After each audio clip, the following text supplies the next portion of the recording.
Hey, it's JC1424 once again with another album review, and today we're going to be talking about the 2021 album Death by Rock and Roll by the hard rock band The Pretty Reckless, which is led by Taylor Momsen, who played as Cindy Lou in How the Grinch Stole Christmas. And that's immediately how you can find out what her career was. She did a little bit of acting here and there, and then she carried that into like Gossip Girl or whatever that was. And then she just left Hollywood behind and became this hard rock star. And she's a great lead. She's much better with this than she was that. Not that she was bad with that. I never really cared for that many Christmas movies. And then the Christmas movie with Dr. Seuss, I didn't like that much. And I only appreciated it more until like a few years ago.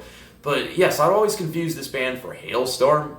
And I think they have a very different sound. Hailstorm is a lot more metal, and this band is a lot more on, you know, the typical hard rock sound, but actually has some good shit to write about, and you'll see that with this album right here. But then there's In This Moment, which is fucking, I don't know, damn near black metal, but the female singer does something else with it. And there's Evanescence, which is like this symphonic, electronic, all kinds of industrial metal and other things. Evanescence has another album coming out this year. In This Moment had one last year. Hailstorm, I think, in 2018, and probably next year. But those are the few that I do keep track of that are still releasing music this day. But let's get into this track listing from this band that I mostly just heard of through the radio because my dad liked them a lot. But opening track, Death by Rock and Roll, title track to the album, the lead single that's been out since May of 2020. I remember when this came out, and I didn't really care for it that much because I probably just listened to it on my phone, but on the headphones, I listened to the whole album that way, and it was freaking amazing. The Momsen walks in with her sexy high heels, and then a kick-ass riff just busts down the door, and it's fantastic. Definitely a showcase of how good the guitar chords like to harmonize their voice. It resonates very well. And then way in the back, the drummer is totally tapping into my subconscious, doing all kinds of extra shit. Just put death by rock and roll.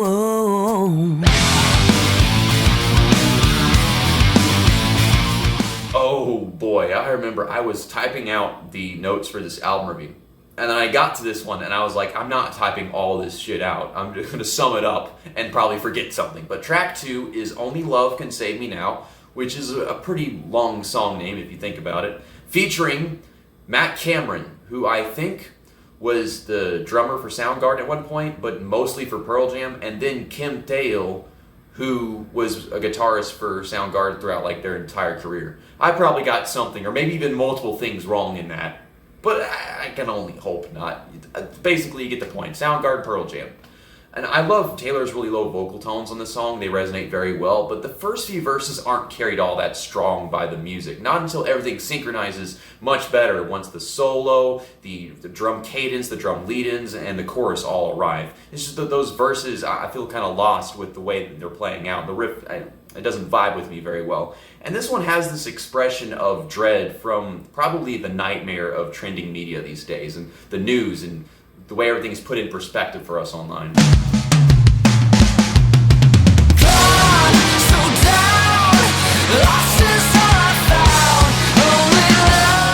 Song number 3, And So It Went, featuring Tom Morello, the famous guitarist from Rage Against the Machine. You can't forget this guy. And it's, of course, a protest anthem that I infer is against Donald Trump, but basically pompous leadership in general and the perspective that people have against him. You can instantly tell this is not the standard guitar work. It rolls out like an actual unique combo of two completely different kinds of rock artists. The key change in the verses sparks a fiery wave of excitement, in my opinion. And then you've got the cymbal and volume variation that are also a very big help. The chorus is nice, but even with the kids at the end, it starts to feel a tad bit empty. Begging for forgiveness was such a waste of time.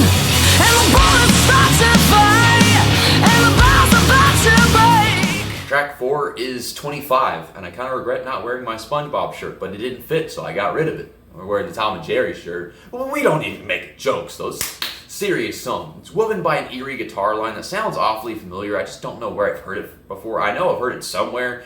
Maybe one of you guys can go in the comments and tell me. There's someone's bound to know. But musically, there are so many percussion and keyboard dynamics that give this song lots of potential. And the story trying to be told here is rather important to her quite exploited career, considering where she started when she was 2 years old, all the showbiz, and then the music videos whenever she was a teenager. But the lyrical content is just very fucking corny and pretty vague also.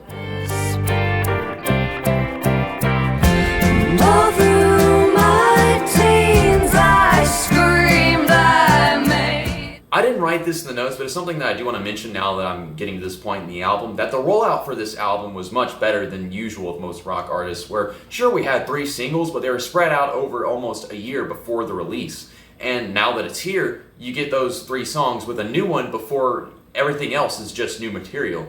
So it really makes this listening experience so refreshing for me personally. Track 5 is My Bones, and what a damn riot. The rhythm has a gnarly stomp to it, and the chords are just plain evil. The bridge sounds a ton like Call Me by Blondie, and I bring that up because In This Moment covered that one. Just one of a few rock or metal female artists that I've paid a lot of attention to over the past few years. I call this a fight song, but it goes for the power of a full-on battle song. So it does better at the whole fight song thing than other songs I've listened to as well. It's an interesting suspense as the closing of the song approaches because the band makes it one monstrous attack too. It's better to run, bury it down with my soul. Down. The 6th song on this album is Got So High, and I think this might be very ironically my favorite song on here because it's not even a hard rocker, and it's about some material that I don't usually advocate that much for, but at the same time I totally understand, and a lot of us probably do. But this one just sounds drop dead gorgeous in every sense of the word. From the unplugged guitar and blues, the piano and vocal reverb, the tambourine and lo-fi percussion, and again with the huge movement that you get from the bridge, or at least I did. It's this sad kind of song that isn't too sad, as she confronts her self-worth that she feel like she might have lost from doing drugs. So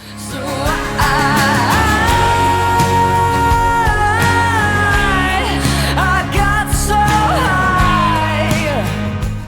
Track 7 is Broomsticks, and it's a spooky Halloween intermission that also serves as a bit of an intro and ties into the next song, which is Burn, the 7th song on the album, and now the 8th track with this intro that just came in here. It supposedly uses misogyny as a tool to lure in greedy, sexist men into some kind of sadistic end. She's talking about making them bleed and spitting on their grave and shit with knives and crap. It's dark, but it totally works with what they're going for with the previous track and the sound here. It's a very slow burner with a crispy guitar tone, while you've got Taylor with this sassy, finger-waving like tone of voice. And I can literally see the long fingernails with this, the way she's singing here. It really works. The drums carry in the wild, classical sounding guitar solo, which begins to unleash as you get closer and closer to the fade out of the music.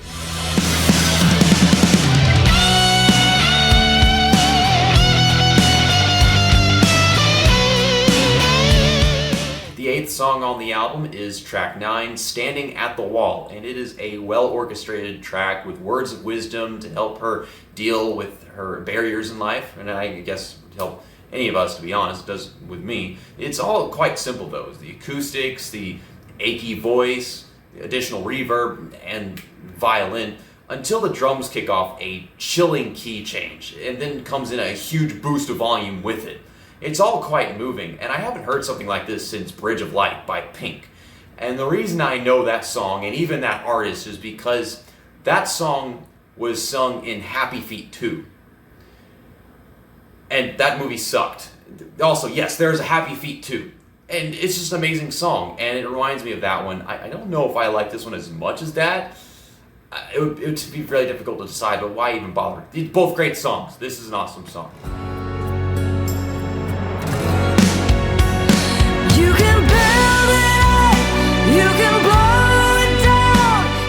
Our 10th track and 9th song on the album is Turning Gold, and this one might as well just be about finding yourself and freedom whenever love puts you down. I will say these stanzas and composition overall, they're starting to feel like filler in my opinion, but that's the first time I can say about any of that in this album. Not that the energy isn't there though. There are admirable organ tones and guitar styles that really keep me invested in this track, but I don't know what all this strange voodoo shit going on at the beginning and the end of the song is, though. It just threw me for a loop. It's cool, but I don't know how to feel about it. I can feel the power. I'm turning gold. I'm turning gold. I don't necessarily like country music that much at all, but track 11, Rock and Roll Heaven, is the 10th song on this album, and it has a sweet groove, nostalgic vocal style, and even a comforting guitar playing along. And when the organ comes in, it'll just sweep you right off your feet. At least it did for me, and it still does. I wasn't expecting it, and it just made it that much better. Otherwise, I'd probably call it a 9 out of 10, but this is just another 10 out of 10 track on this album. And it's basically country music. And they're singing about rock music, which is something that I've heard a few times, but this is not exactly stereotypical pandering. It follows a legacy of music and ties into the album's theme. What you made of me in rock and roll heaven. Track 12 is Harley Darling, the 11th and final song on this album, and it is really depressing country vibing. It's about how her boyfriend dumps her and then drives off on his Harley Davidson chopper. I was drained and bored with the cliche musicianship and simplistic lyricism. It does nothing for me but let me down with how good everything else was. There is no other song on this album that sounds just more bland, and the fact that this ends it just makes it even worse. I already said I don't like country music that much, if at all, and we get 2 in a row, and this one is just, it isn't saying much. It's a dumb song. I feel like I've heard so many like this whenever I'm trying to get through my shift at night, and it's just making it longer. And then I wrote that down, the cringe motorcycle sounds that are in there halfway through the song. Oh, God, that just hurt it even more. Like I was saying, oh, maybe it's a 6 out of 10. It's not a bad country song, but I wish I still had my long hair because I could pull it out then. But my final rating for the Pretty Reckless new album, Death by Rock and Roll, more of the death came from the country music, is a 91%. And that's just a little bit better, in my opinion, than the Foo Fighters album. And that's even with this song right here that ended it off. Without this, I did a little calculations because this was basically a 5 out of 10. It wasn't killing me. It was just, I could bear it. And that's a 5 out of 10, obviously, with me. Without this song, I would have given it like a 94 or 95%. I don't remember what it was on the calculator. That's an A. That is an A minus or an A, just middle of the road, but that's a fucking A. This is just a B plus, just like the Foo Fighters album was. I like both albums very much, and I definitely want to get a copy of this on CD, even though this last song I fucking hate it. Oh my God. I hate it more than I should because it ends the album. I hate whenever, you go through a great album and then it ends like crap. I mean, if you like country music at all, you'll probably like the song way more than I hate it, but that's all I have to say about the Pretty Reckless album. I want to get this album on CD. The Foo Fighters album, not so much. It's just like a 1% difference, but all throughout, it was just so consistent with so many great songs and so many different sounds and styles, and I don't like this style. Oh my God. See you next time. That's that, and album review over. On your Harley Darling.